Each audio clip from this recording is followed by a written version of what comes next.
I want to start by saying rest in peace to Chadwick Boseman. He was an incredibly skilled artist in his field, and like millions of other fans, I was devastated when the news broke that he passed away. With that said though, I honestly think they should have recast T'Challa. Now listen, I loved his portrayal in the role as much as anyone, but I don't think it's inaccurate to say the MCU might have seen better days if the King of Wakanda were allowed to live on. You could at least say that for the second Black Panther movie.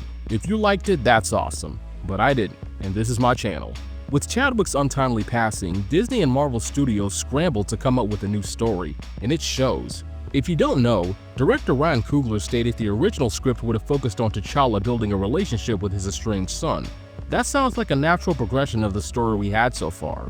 Now, I'm aware that Shuri eventually took up the mantle in the comics, but how the MCU told that story just felt rushed, cluttered, and unnatural.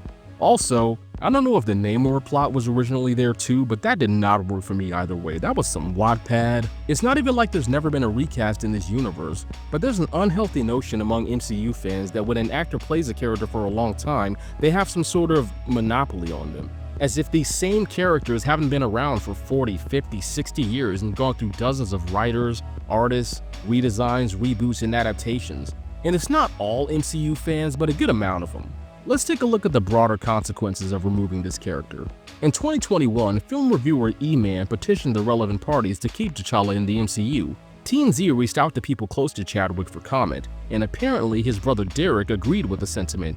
He said the character was bigger than Chadwick and that Chadwick knew this, that T'Challa was a great role model for black youth who weren't used to seeing black kings in media. He stressed that the character was a positive inspiration and that's why it was important for him to live on. This mirrors my own thoughts pretty well.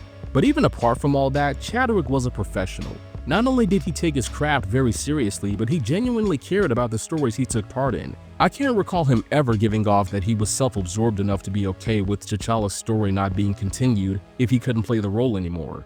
But Disney and Marvel Studios saw it another way, and thus we got this turd.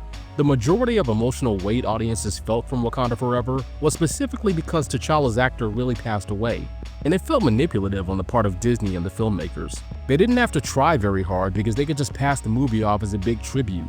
It was tacky, I'm sorry, it was tacky. But if you're being honest, you know I'm not wrong. At the end of the day, recasting would have brought new problems to solve. They'd have to hold auditions, negotiate contracts, do screen tests, and you know how Disney is. They only throw money at stupid ideas. Though I'm partially being facetious, I do want to emphasize that money was likely a minor factor. Potential delays might have played a part as well, but that sounds more like a convenient excuse. I think overall they didn't want backlash and this was the easier choice. Yes, Disney often embraces backlash, but this was one of their most popular heroes, especially post-Endgame when the Avengers would be out of the picture. I could see them being worried that no matter who took over, fans might have dropped support for the simple fact that it wasn't Chadwick. Remember, these aren't rational human beings, these are film executives. Of course, some portion of the fanbase wouldn't have been on board, but people are always outraged about something. Especially with the MCU, it's ridiculous. And yes, I'm aware that includes me. But guess what? Someone else wouldn't have liked the original Wakanda Forever just like I didn't like the one we got. I do think it's fair to say that the story being a last-minute rush job threw things off in a negative way, but at the end of the day, it's just my opinion.